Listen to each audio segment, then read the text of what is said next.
So when we want to compare two population proportions, it's really important that we're comparing proportions of two completely independent groups. You don't want to have overlap. You don't want to have members that are in both populations, essentially. So when you want to compare, we're going to look at the difference. So we're going to take the difference between two sampled proportions. So p hat 1 minus p hat 2.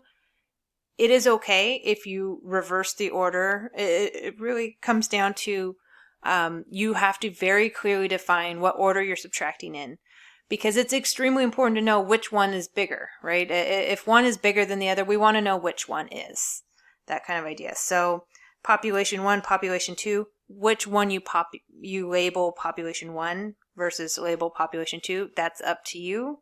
Although absolutely, if we say, hey, we want you to subtract in this order, do that. But you're going to get the same answer, essentially, no matter which way you subtract. We have a tendency to prefer to subtract in a way that will give us positive numbers. We don't like to have negative numbers as much, but you will essentially have the same. So the population proportion for population 1, we're just going to label that P1. The population proportion for population 2, that's P2. Our sample size is N1 and N2. And our proportions from the samples, P1 hat and P2 hat. You can use letters or numbers other than 1 and 2. Keep in mind, if you're using labels 1 and 2, you should say 1 is equal to, I don't know, OSU students. And 2 is equal to, I don't know, U of O students. I don't know what we're looking at there. But if you use numbers like 1 and 2, you need to very clearly tell us which one is which. So sampling distribution of a difference between two proportions. So we looked a little bit at what the sampling distribution of p hat is when we're only taking from one population. When we're taking from two, if our sample sizes are big enough, and that's a big if, we know, thanks to the central limit theorem, that the sampling distribution of p1 hat minus p2 hat, it's going to be centered at P1 minus P2, so the true difference in the true proportions.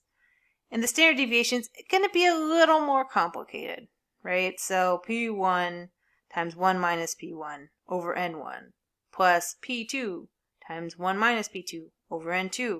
All of that under a square root. It gets very, very complicated very fast.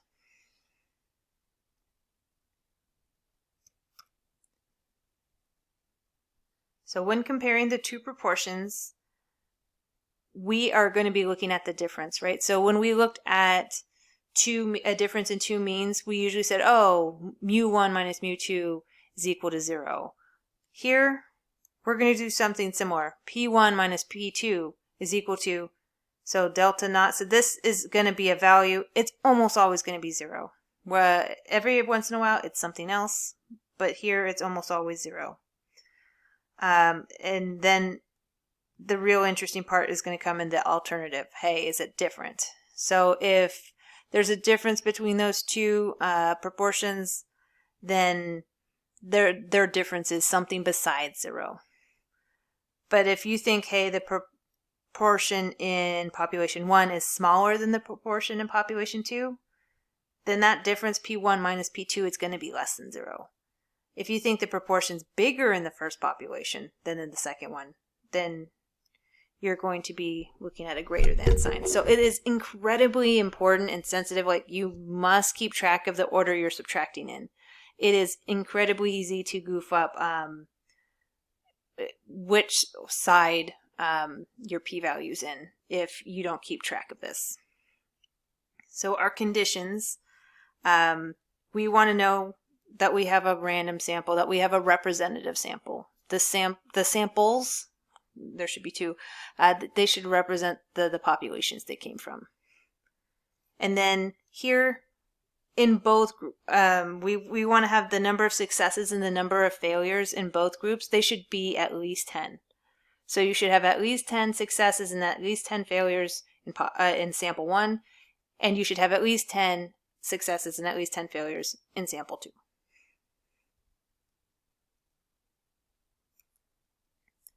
So our Z test statistic is going to be a little funkier. So it'll be what we observed in the sample, so P1 hat minus P2 hat, minus the claim difference. This is almost always 0, so subtracting 0, that kind of just goes away. The denominator gets a little trickier. So times P hat T, like total or overall, minus 1 minus P hat total overall. So what this does is you take the number of successes in both groups, add those together over the combined sample size. So so the total number of successes across both groups over the total number in both groups. And that is our estimated overall proportion of successes. Times, this one's a little bit trickier, so 1 over n1 plus 1 over n2 all over a square root. And absolutely, this can definitely be trickier to plug into a calculator. I definitely strongly recommend breaking into steps. It's not easy to put into one line in the calculator if you're trying to do it that way. And here, just notation-wise, I used x1 to represent the number of successes from sample 1, and x2 to represent the number of successes from sample 2. So the example we're going to use for lesson 7, we have a hospital that offer a first responder course, and it ends with an exam that basically, if you pass it, you are certified. So traditionally, they deliver the course in person.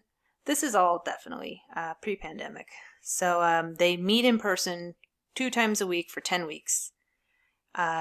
But given that it's extremely popular and expensive, they're going to try and do a hybrid delivery. So the hybrid, they meet once every 2 weeks, and everything is available online. And basically, if they can show that, hey, you know what, there isn't a big difference, or you don't have, way less people passing using this hybrid method, chances are they're probably going to recommend, here's this hybrid method. It saves money, and people now don't have to come in as many times. So absolutely, it's a way to cut corners, basically, if they can show that, it's around as good. So what they're recording is they have 95 course registrants. They assign them either to the traditional course, so the in-person course, or the hybrid course. After 10 weeks, all 95 students take the exam, and they record whether or not the person passes. So a success here is a person passing. A failure is them not passing. So this is group 1, is the traditional course. We had 47 folks in the traditional course. 37 out of the 47 passed the exam at the end of the 10 weeks. So that's about 0.787. Group 2, that's the hybrid course. There were 48 of them. 30 of those 48 passed the exam at the end of those 10 weeks. So that's 0.625. So this is our sample information here.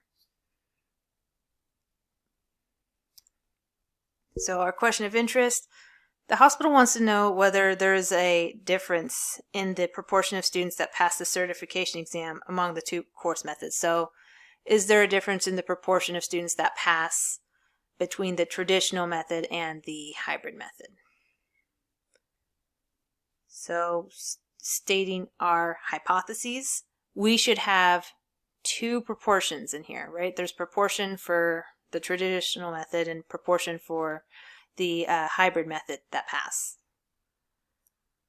So my null is going to just be P1 minus P2 is equal to 0. There's no difference in in the proportion of people that pass between the two methods. You could rewrite this as P1 equal to P2. We tend to like to write it this first way just because you can see that 0 is the claimed difference. The alternative, we just want to know, is there a difference? So that tells me, okay, I need a not equal sign. And it's going to be a two-sided test because of this not equal sign. So determine our significance level. These are probably switched around. We're going to be calculating a 90% confidence interval. So it makes sense for us to do a 10% significance level, just so they match. So what is another way you could have written it? We just did that. So check our conditions. Did we sample these students randomly? This is kind of a meh, like they had 95 registrants. So they did not take a random sample. So it's hard to say that these represent all people that register for this course ever. I mean, it's all the people that registered for this particular term. But then they did randomly assign people to the course. Although whether or not that sticks, people have a tendency to self-select what kind of course, if they want to be in a hybrid course or a traditional course. So, I mean, the best thing you could do is say, yes, there was random assignment of the treatment, but there wasn't random selection of the sample. So you can't say it represents everybody that would sign up for this, but you could say that whatever difference you saw was caused by the type of class they took. So, and then the number of successes and failures in each sample is greater than, or at least 10. So this is where, yeah, one of the groups I want to say had 10 and 37. The other had, let me see, what is it? Had 30 and 18. So 10 and 37 was that first group. 30 and 18 was the other. Yeah, there's at least 10. Barely. There's at least 10 in each group. At least 10 successes and at least 10 failures. So calculating my test statistic, I'm going to plug in my values here. So 37 out of 47, 30 out of 48. So 37 out of 47. It's about 0.787. 30 divided by 48. 0.625. So this one's a little bit trickier, so that combined. So there were 30 people, or 37 that passed in the first group, plus 30 that passed in the second, out of 47 plus 48. So translation, that was 67 students out of 95 students total that passed. And that is about 0.705. So about 70.5% of all of the students, regardless of whatever class they were taking, passed. So if you completely ignore which class each person was in, 70.5% of everybody passed. So 0.705. I now have everything I need to plug in here. So that observed difference, that 0.787 minus 0.625. So I'm going to get something positive on top. So my z statistic is going to be positive. Divided by 0.705. 1 minus that. 0.295. That's me doing mental math. Absolutely check that. Plus 1 over 47 plus 1 over 48. Square root goes over that entire thing. Give you all a second there. Plugging in. Not doing mental math for any of this. Not anymore. I get positive 1.73. So my z statistic is 1.73. So now I need to take a peek at a z-table in order to find a p-value. Oops, fills in, my bad. So 1.73, 1.73. So we are going to want to, so if the difference really was 0 and we observed a difference of 625, 26, 0.162, we want to get this tail. We want the upper tail. So we want this white area. So 1.73, you break into 1.7 and 0.03. So this tells me 1.7 what row, 0.03 tells me the column, 0.9582. So if I want the white area, which is the tail area, I actually have to do that 1 minus thing. So 1 minus 9582. Going to get 0.0418. So my one-sided p-value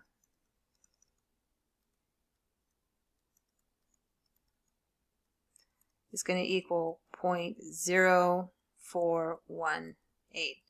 And this is where it's really helpful to stop and ask yourself, do I want a one-sided p-value or a two-sided p-value? And this all depends on your alternative hypothesis.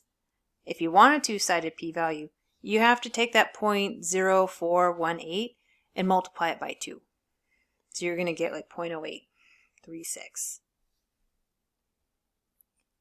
And it is a two-sided test, so we will want to do that. So calculating the p-value here, we are going to get that a p-value of 0.0836. Remember, we are using a significance level of 0.10.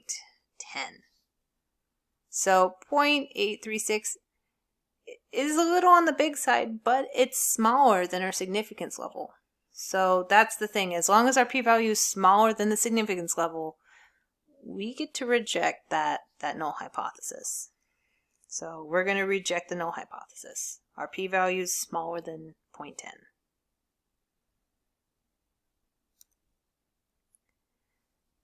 So now if I want to calculate the confidence interval, it's going to be slightly different, specifically the part that goes under the square root. So we have our point estimate, so the difference we observed in the actual sample, plus or minus, I like to put parentheses all the way around here. Z star is our critical value that comes from a table, times the entire thing under this square root, that's our standard error. So the standard deviation of P1 hat minus P2 hat, as long as our conditions are met. So so for confidence intervals, we do not use that PT hat. It does not belong in there. PT hat only belongs with the hypothesis test because we're assuming that the two proportions are equal to each other. So if they're equal to each other, they're equal to the overall proportion. We do not want to use the overall proportion for confidence intervals. So checking our conditions, we're going to do a 90% confidence interval.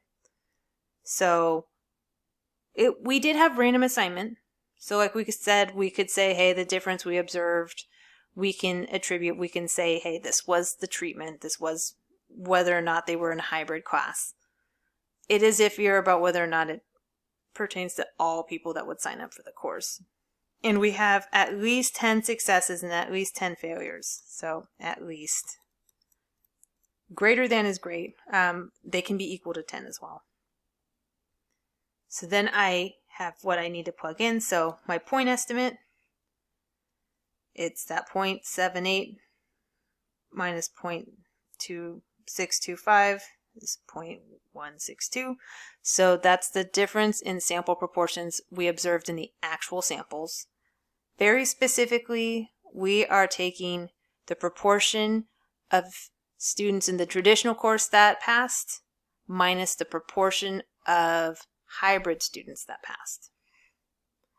If it's positive, that implies that more people passed in the traditional course than in the hybrid course.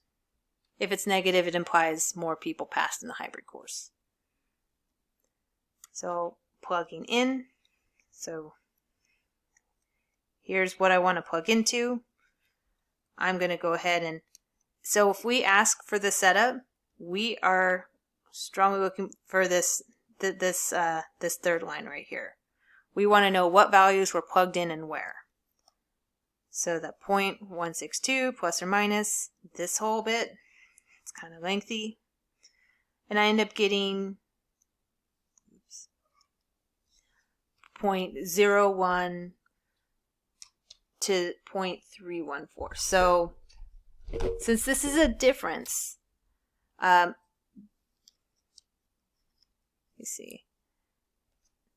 Differences for proportion. So when you have P1 minus P2, it can go all the way down to -1 because it's a difference. And it can go all the way up to +1.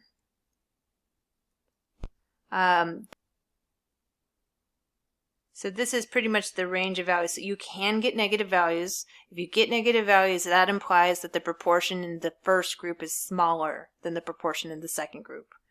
But if here they're both positive, this implies the proportion of the first group is higher than the proportion in the second group, which isn't surprising. We typically will expect more people to pass in a class that meets in person more often. There's something about the engagement level being different, but that's a whole other can of worms. So we will go through the steps. I want to focus definitely on how we word the difference in proportions because it can be really, really goofy really fast. But starting off, my p-value of 0.0836 at the 0.10 significance level, what did we choose to do? We rejected because that p-value is smaller. So there is blank evidence. So, I mean, some, maybe moderate. I wouldn't say it's strong. In order to say it's strong, I would want it to be less than 0.05 for sure. So some evidence, some moderate evidence that the proportion of first responder traditional course students that pass, so the proportion of all traditional course students that pass, so this is group 1, is different than the proportion of first responder hybrid course students that pass. And I'm going to pretty much use that and go into here with that. So with 90% confidence, the true proportion of first responder traditional course, so this is group 1, that pass is estimated to be between 0.011 higher than the other group, and because it's positive, and 0.314 higher than the true proportion of first responder hybrid, so this is group 2, courses that pass, with a point estimate of 0.162 higher than the true proportion of first responder hybrid students that pass. So you could totally word this in the opposite. You say the true proportion of first responder hybrid students that pass is estimated to be between 0.011 lower and 0.314 lower than the true proportion of first responders, traditional students that pass. It doesn't matter as long as you know which one's higher and which one's lower. You can word it whichever way makes the most sense. But since I subtracted in this order, I like to write it in this order. It makes the most sense to me. And then I did insert a disclaimer. Note, they didn't take a sample of all registrants, so these inferences may not apply, at large. It might be specific to these group of people. So if you want to go ahead and work through these on a calculator, and I did a doodle of my little TI-83 Silver Edition that I've had since I was, oh my goodness, 14 years old. We have some instructions here. So absolutely give that a look if you have a TI-83 or 4 that you have access to. This is a rundown of how to do this on your calculator using specifically like stat buttons and functions, which really, really help. It's a lot easier than probably plugging in all of those things under the square root. It's super easy to make an error there. So yeah, I look forward to talking with y'all on the discussion boards.